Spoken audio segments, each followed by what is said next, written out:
What do colitas smell like? Airless tires, and don't screw with grandma. Seriously, you won't believe this story. Welcome to the Jay Sheldon Show. Happy Saturday night. Yes, it is a Saturday. We are live on Facebook Live, YouTube, Twitch.tv, and of course, Rumble.com. Wherever you may be listening or looking in on the show. We're also a podcast. You can find us on all the podcast platforms. We are there. And just search for the Jay Sheldon Show, click follow or subscribe, and that's it. We get hundreds of downloads every week. And thank you so much to all those good folks from Apple, Google Podcasts, Spotify, Geo7 in India, and all kinds of places around the planet. So we appreciate that. All right. And of course, first thing off on our show tonight, of course, as we always do, is we update you on our favorite furry little girl. Miko Update. Miko Update. Oh, yeah. She is doing well. In fact, I have a plan tonight. Miko, do you want your cookie? Miko, I got your cookie. The only way to get her on the show is to bribe her. Now, she was in the studio just a little bit. Serena Lee, hey, thanks for the like. Appreciate it. And the view. Miko, baby. Miko, you want your cookie? Come here, bud. She knows what's going on. That's why she's ignoring me. Normally, she would be in here like a shot for this thing. If you're listening on the podcast, I'm holding up one of her favorite treats. It smells awful, though. It's a dog thing, but no thank you. Miko, you want your cookie? Come here. Anyhow, bottom line is the update. She's doing great. She had a couple of good long walks today, and she's been eating me out of house and home, which is great. And for some reason, Miko, your cookie's here. All right, she's probably going to come sniffing in. If she does, while we're doing the rest of the show, I'll see if I can snag her. I really thought this was going to work. I really did. She hasn't been live on the show in so long. All right, anyway, we want to thank our sponsors of the Miko Update, and that is the good folks at Barkbox. Yes, indeed. Now, if you're in the U.S., U.S. territories, or I believe Canada, they ship to all those places. Sadly, they do not internationally ship yet. So unless you've got one of those international forward shipping services, it won't do you any good. But if you are in the U.S., and I know I have a big audience there, just check out barkbox.com/Miko. The link is the top link in our show notes, and you will find this, which is including an exclusive offer of a free extra month if you sign up for a multi-month subscription. What it is a box that comes every month. You sign up for 1 month, 6 months, or 12 months. The longer you sign up for, of course, the less expensive per month. And inside the box, you get a custom themed toys. Every month is a new theme. And there are a couple of toys, 2 or 3 toys, and a couple of bags of treats, which will last you for the month, and a dog chew. And everyone is themed to whatever the theme is that month. It's very cute. You got to check it out. And it comes every month. Just like that, a subscription for your monthly dog joy. Your first box ships immediately, and your month-long doggy party begins. So do check out the link in our show notes. Barkbox.com/Miko is the link, and you will get a great deal and an extra month for free if you sign up using my link there, barkbox.com/Miko. So check it out and check out they're great folks over there. Customer service is phenomenal. If you ever don't like something, they will replace it. And who's that? Aaron Ung. Hey, Aaron Ung. Welcome in. Thanks for the like. Appreciate it. Yeah, barkbox.com does a great job. And also, there are small, medium, and large sizes. You can pick according to what size dog you have. And also, all their treats and chews are 100% natural. If you look on the back on the ingredients, there's only like 4, 5, 6 ingredients because it's all natural stuff. There's no chemicals and all that other junk they put in some of those big branded things. I checked this company out thoroughly before I brought them on as a sponsor, and they are the bee's knees. They can be trusted. You will not be disappointed. Barkbox.com/Miko. Miko, I just did your commercial, and you're still going to ignore me. I got your cookie when you want it. It's right here. All right. She's just not going to show up. Even for your sponsor. Sorry, Barkbox. We tried. All right. I know. I tried. I put the title of tonight's show, Warm Smell of Colitas. If you are, probably not even if you're as old as I am, no matter how old you are, the chances are you know that line from that song. It is, of course, the second or third line from the Eagles' Hotel California, which is the title track from their album of the same name. Now, according to this source, it says it was released as a single in February of '77. I don't think that's right. And here's why. Because I graduated from high school in 1976. Yeah, I know. I'm that freaking old. But that song was out the year I graduated from high school. So it wasn't 77. It was 76. The writing credits for the song are shared by Don Felder, Don Henley, Glenn Fry, and Joe Walsh. Came up with the dual guitar arpeggio part that ends the song. He did not, however, get any writing credits in the official credits for the song. The song is considered the best known recording by the band, and one of the best known recordings really of any rock song of all time. It has always topped all the charts. Its long guitar coda voted the best guitar solo of all time by Guitarist magazine. There's a reason behind this. I'll tell you why coming up in a bit. But it's been covered by all kinds of artists. Every bar band on earth does it, some well, some not so well. They have performed Hotel California live 1,038 times. The third most out of all of their songs. Desperado is number 2, and Take It Easy is number 1. Absolutely amazing. On a dark desert highway, cool wind in my hair, warm smell of colitas rising up through the air. And no doubt you know the album cover, you know the song. This is a really cool article. I put the link to this in our show notes tonight. Behind the lyrics of Hotel California, people have had all kinds of amazing theories and satanic theories about the album and all. Their biggest hit, song about a hotel in California. A recent conversation this author had was once again reminded that even though the popularity of the track was immensely high on a worldwide level, the lyrics continue to remain misinterpreted, even from people who claim they are fans.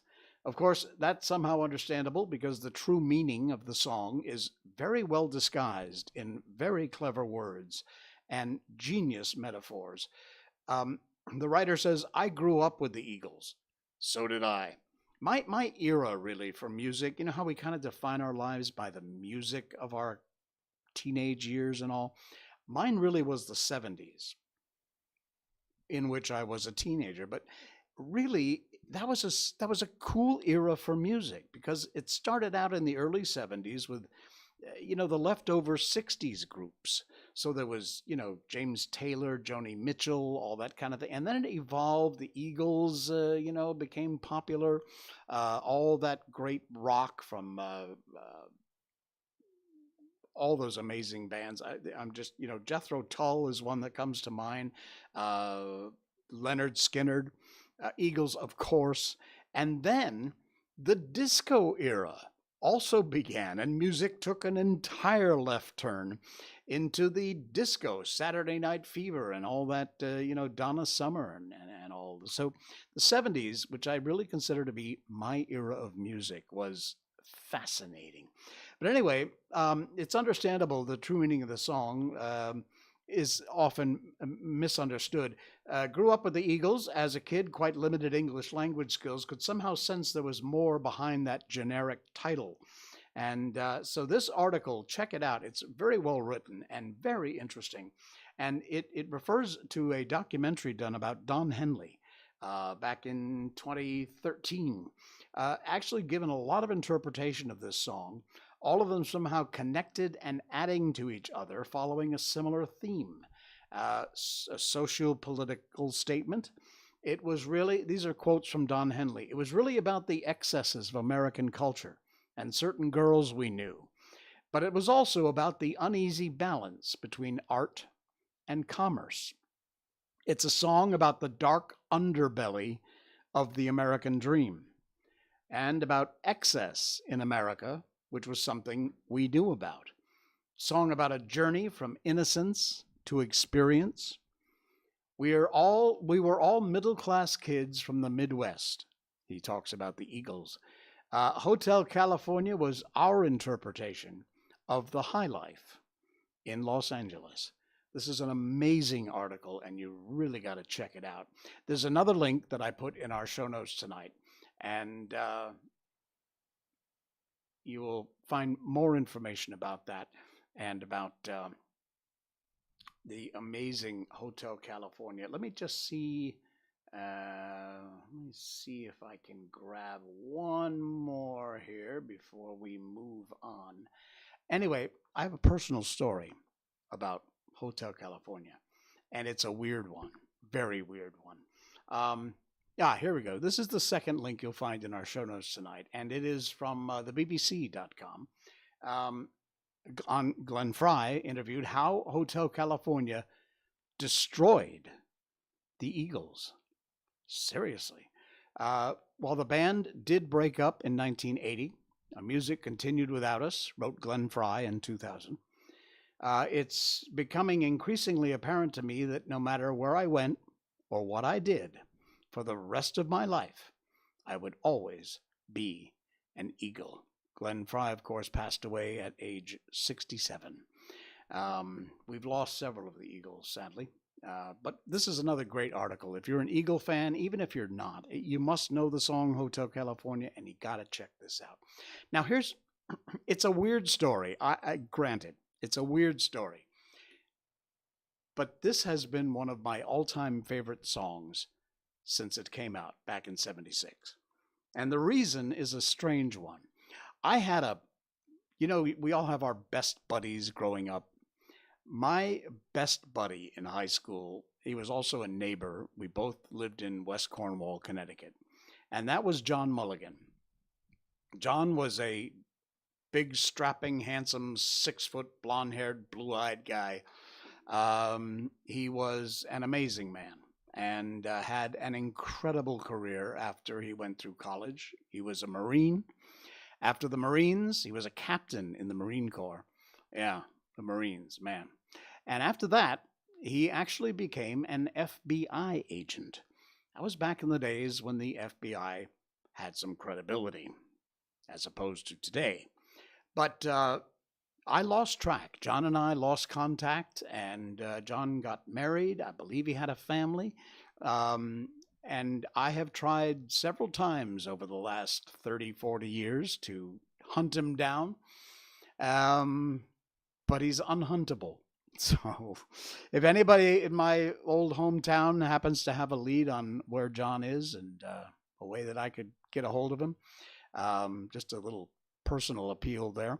Anyway, we did musical theater when I was in high school, and we did Fiddler on the Roof, we did Auntie Mame, we did all kinds of great shows. One of the shows we did was A Funny Thing Happened on the Way to the Forum, which I starred in. I had the part of Pseudolus. You know, something familiar, something peculiar, something for everyone, a comedy tonight. You must know that song. Maybe not. Anyway, John would pick me up because he drove. I didn't have a car. And we would drive to rehearsals or performances. And during the rehearsals, which was like every night for weeks on end while we were rehearsing the show, every single time he would pick me up, I would get in the car and that song would come on the radio. It was just weird. Now, it so happened that it was just released at the time. So, you know, when they just release a new song and it becomes a big hit, it plays like twice an hour. But it was just the strangest thing, because even if we weren't going to a rehearsal, we'd get together on the weekend and we'd hang out. And every single time we would hang out, that song would play. Well, it so happened on closing night of the show that we were doing. And we went to the wrap party, and it was a lot of fun. We had a great time. It was 5, 6 o'clock in the morning.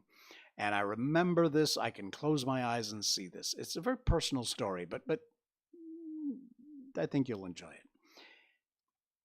We're sitting there. We're tired. It's 5, 6 o'clock in the morning. We're in the high school parking lot at Housatonic Valley Regional High School. And in the side parking lot, it probably isn't there anymore, you looked out over the football field. And the sun was just coming up over the mountains. I kid you not, as the first ray of sunlight peeked over the top of the mountain, the opening riff of Hotel California came on the radio. I'm telling you, it was scary. Scary. John and I just looked at each other and were like, whatever, dude. It was so strange. I know, weird story, but that's my strange connection and why I love this song, Hotel California. Okay. I don't know. I just wanted to share it because I thought it was weird. We got lots to talk about. Let me see. Oh yeah, This is Malaysia. So again, it's a little specific to my home country here, but it's weird nevertheless, and it's some stuff that you may not know.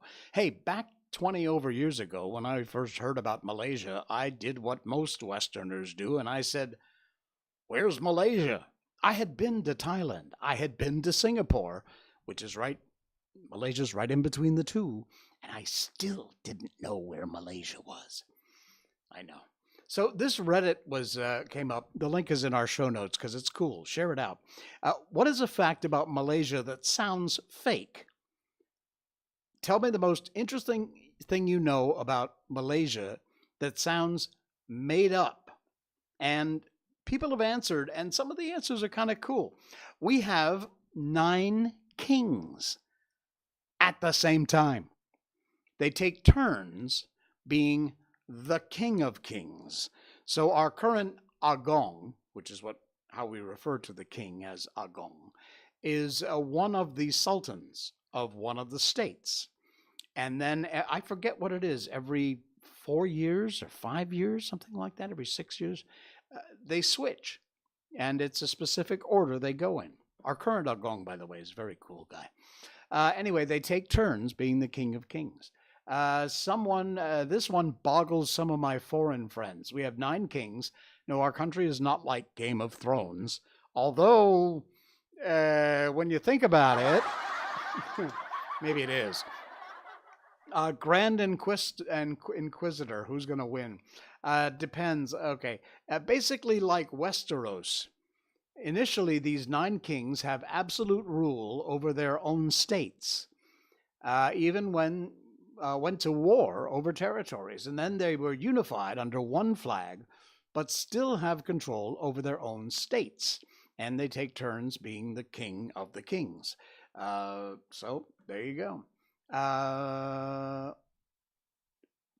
Perak is still doing the rotation. Okay.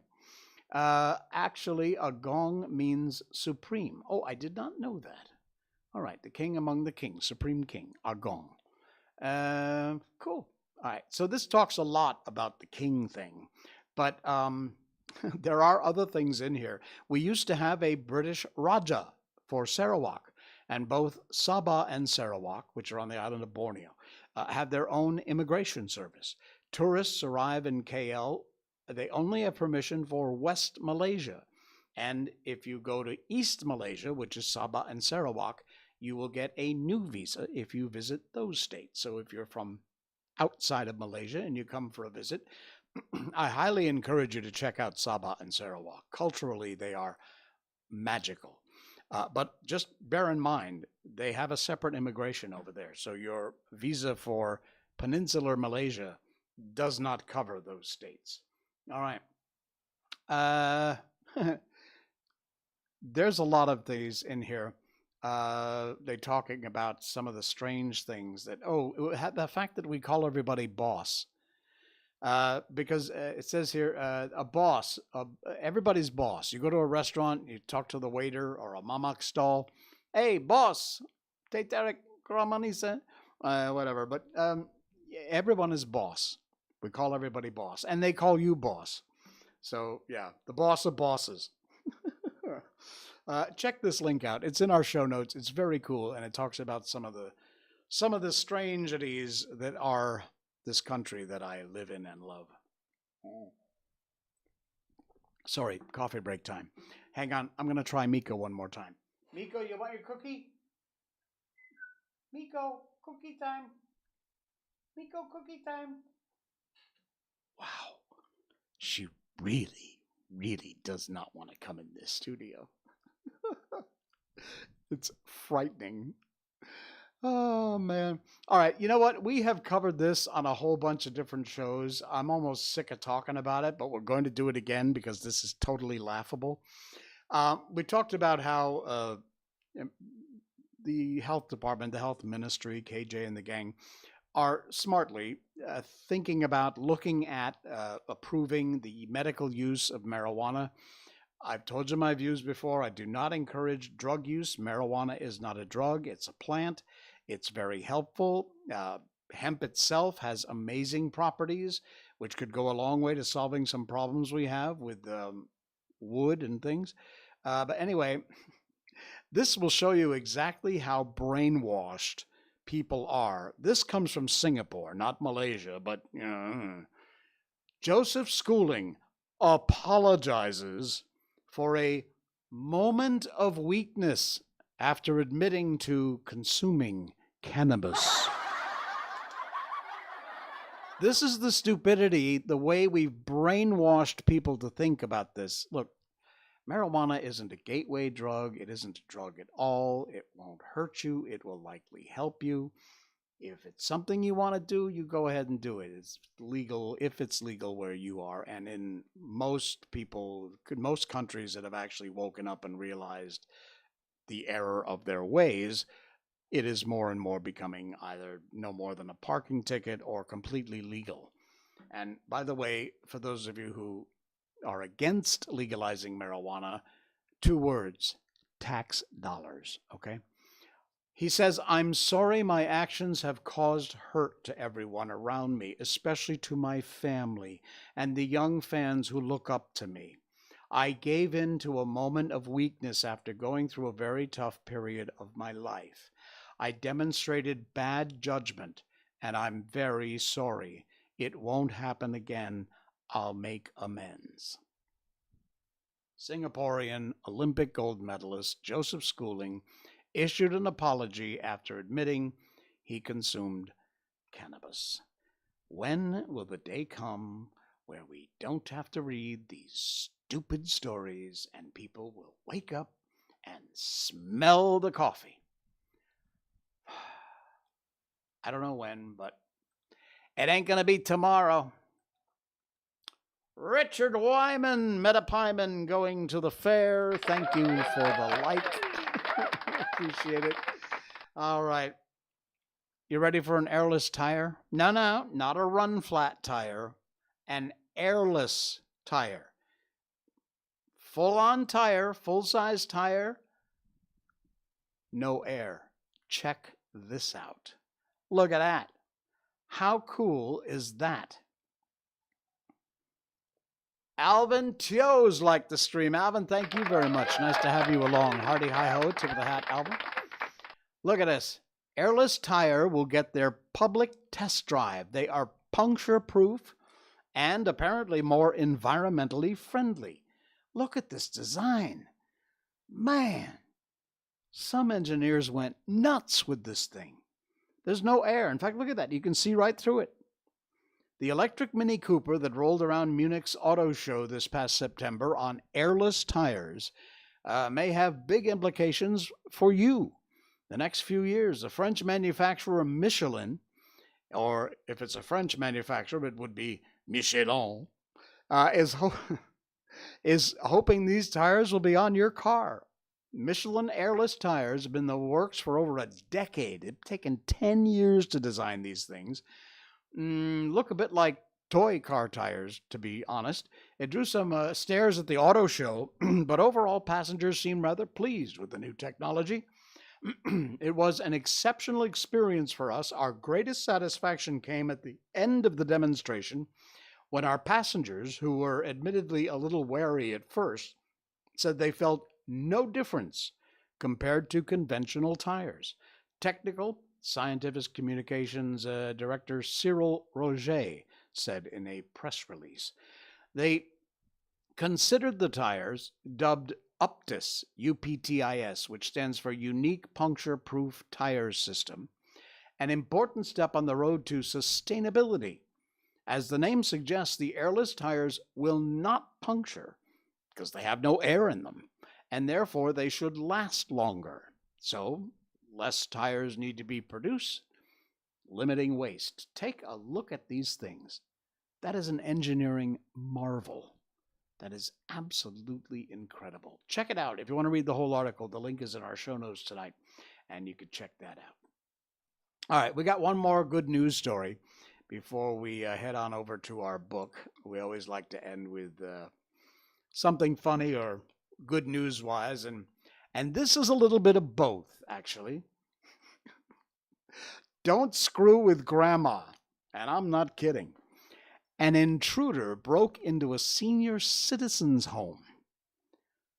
5-foot-tall, 100-pound grandma was ready for him. Hey, Zoo, good to see you in there. Hi, Zoo. All right. Yeah, check this out. There's the granny. I said, could you be careful? He's going to kill us. She said, not tonight.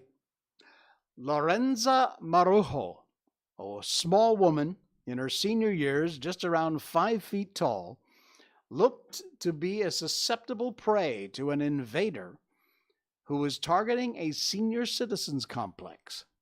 However, Lorenzo, who has more than 20 years of martial arts training, was no match for the invader.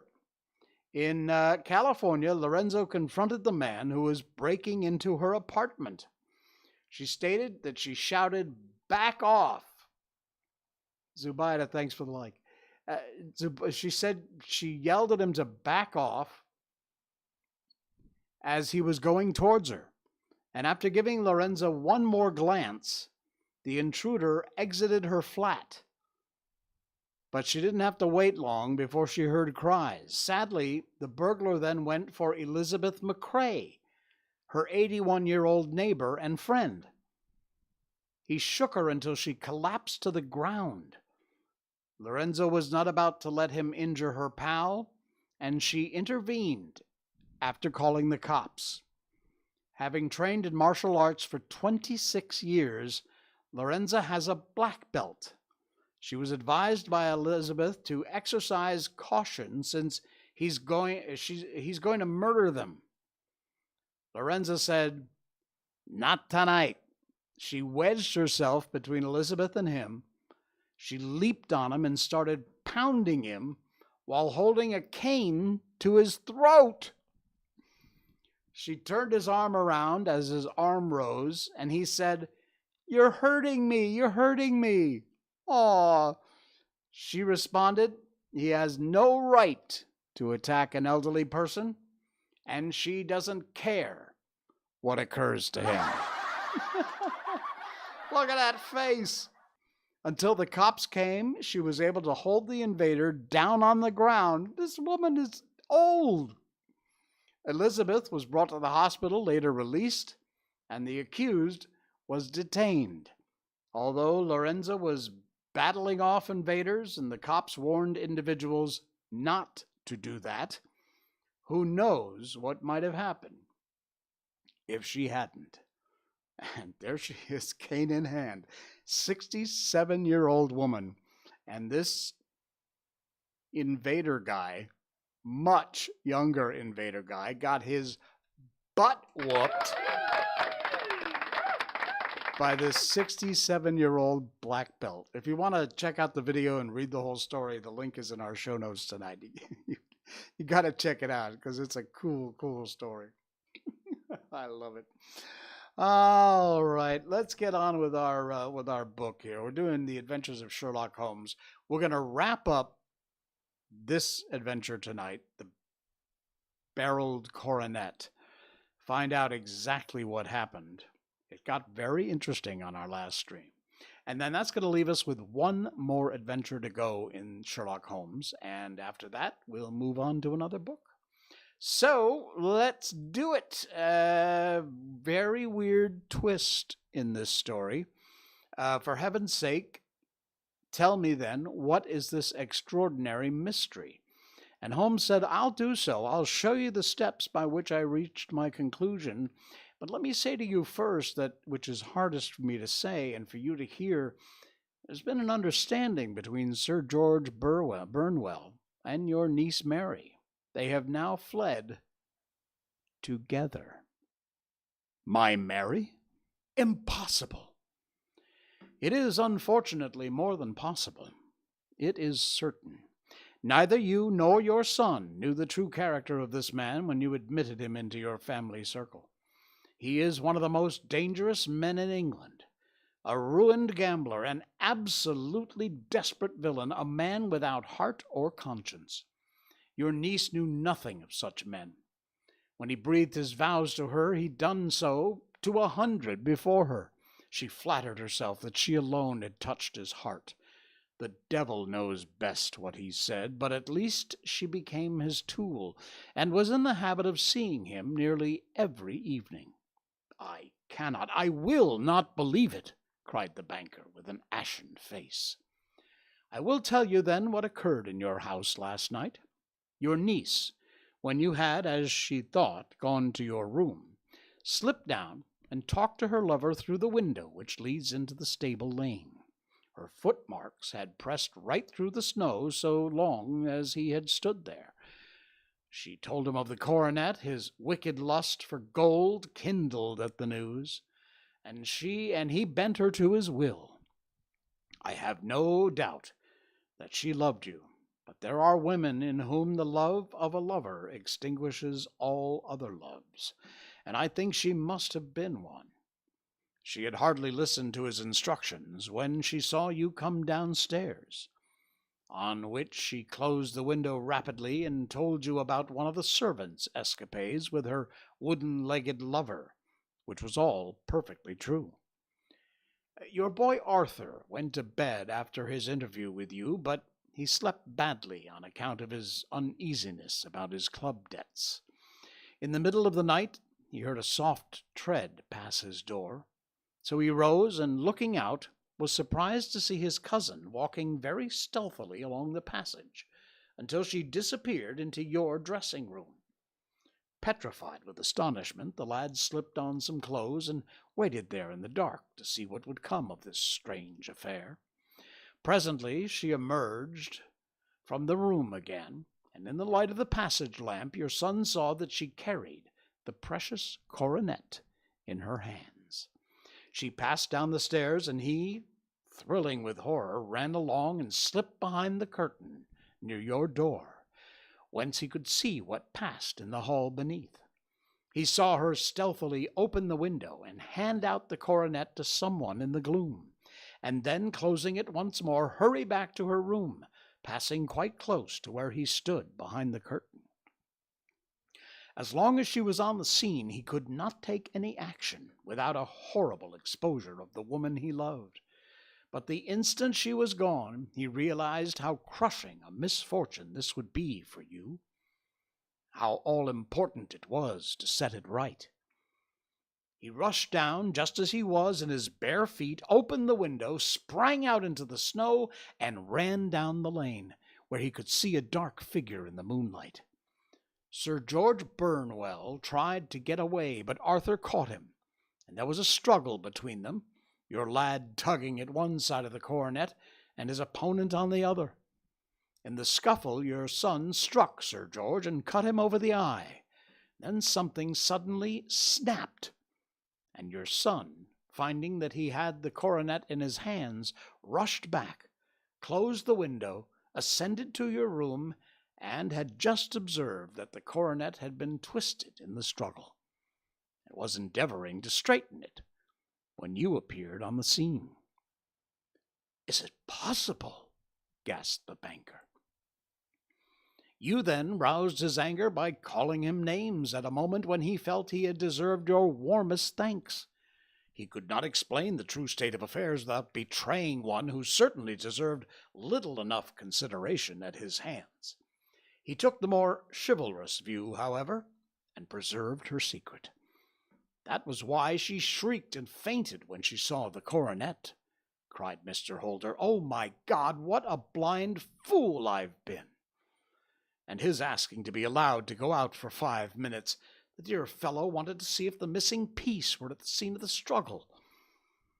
How cruelly I have misjudged him.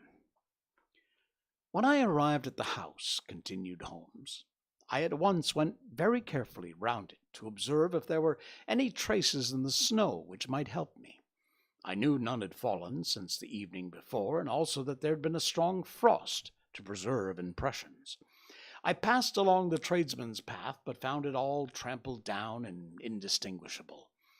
Just beyond it, however, at the far side of the kitchen door, a woman had stood and talked with a man, whose round impressions on one side showed that he had a wooden leg. I could even tell they had been disturbed, for the woman had run back swiftly to the door, as was shown by the deep toe and light heel marks, while wooden leg had waited a little and then gone away. I thought at the time this might be the maid and her sweetheart, of whom you've already spoken to me, and inquiry showed it was so. I passed round the garden without seeing anything more than random tracks, which I took to be the police. But when I got into the stable lane, a very long and complex story was written in the snow in front of me. There was a double line of tracks from a booted man, and a second double line, which I saw with delight, belonged to a man with naked feet. I was at once convinced from what you told me that the latter was your son. The first had walked both ways, but the other had run swiftly, and as his tread was marked in places over the depression of the boot, It was obvious he'd passed after the other. Well, I followed them up, found they led to the hall window, where Boots had worn all the snow away while waiting. Then I walked to the other end, which was 100 yards or more down the lane.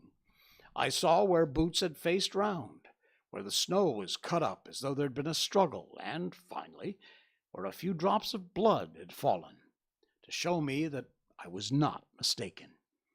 Boots had then run down the lane, and another little smudge of blood showed that it was he who'd been hurt.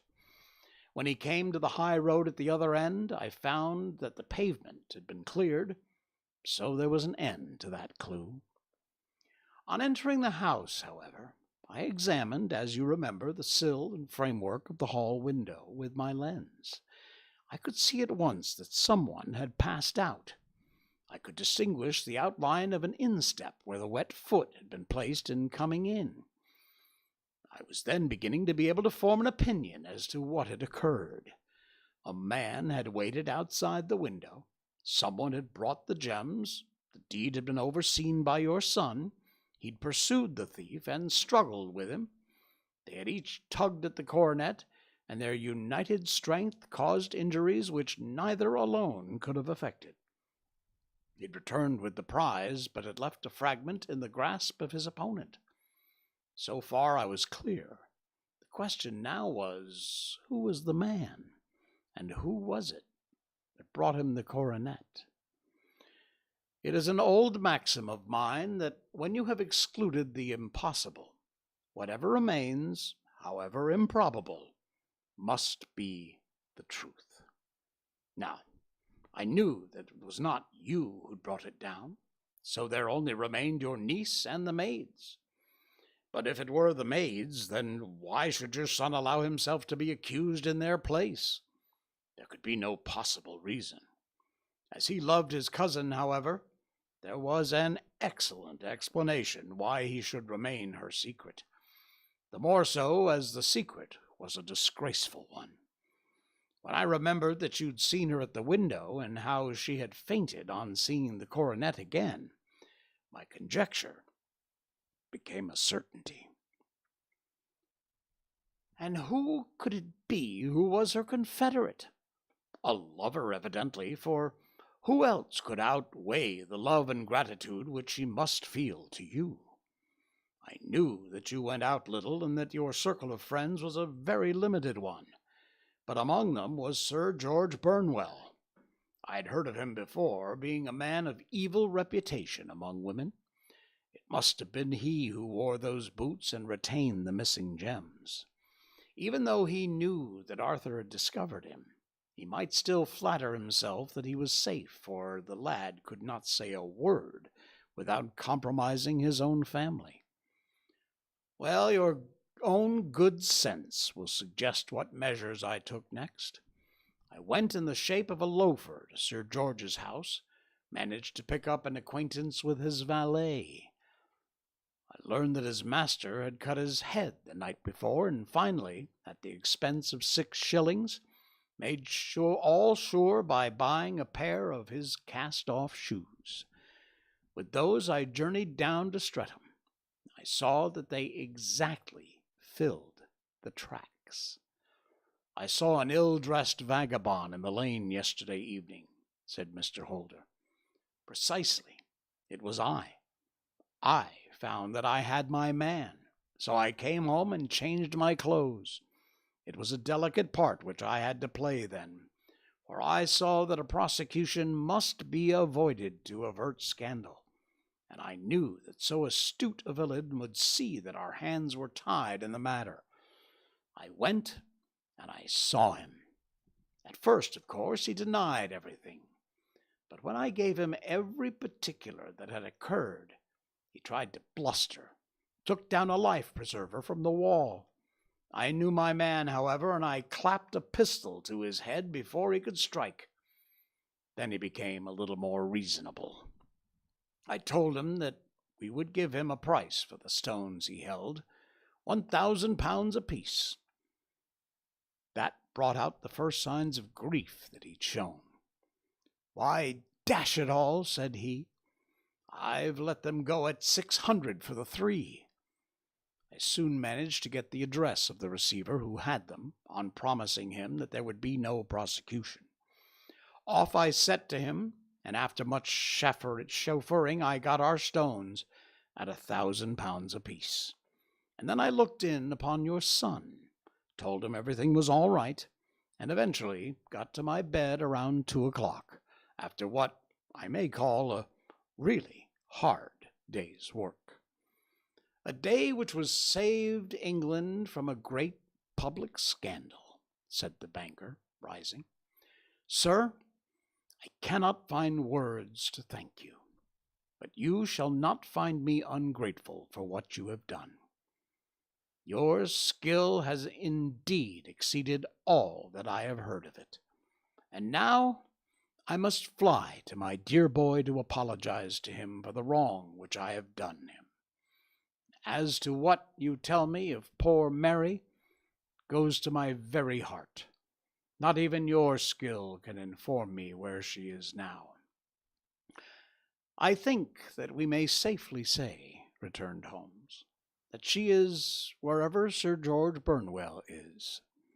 It is equally certain, too, that whatever her sins are, they will soon receive a more than sufficient punishment.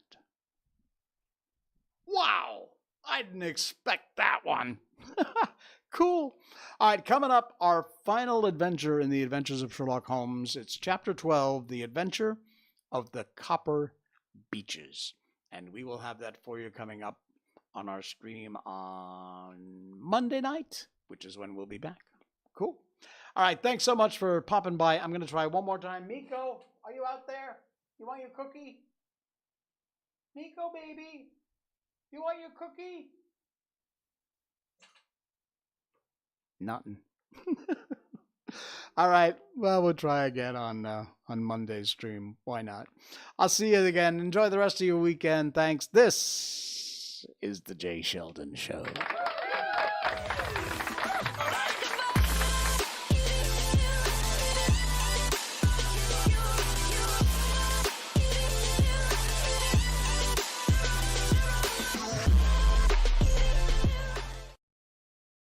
Snort.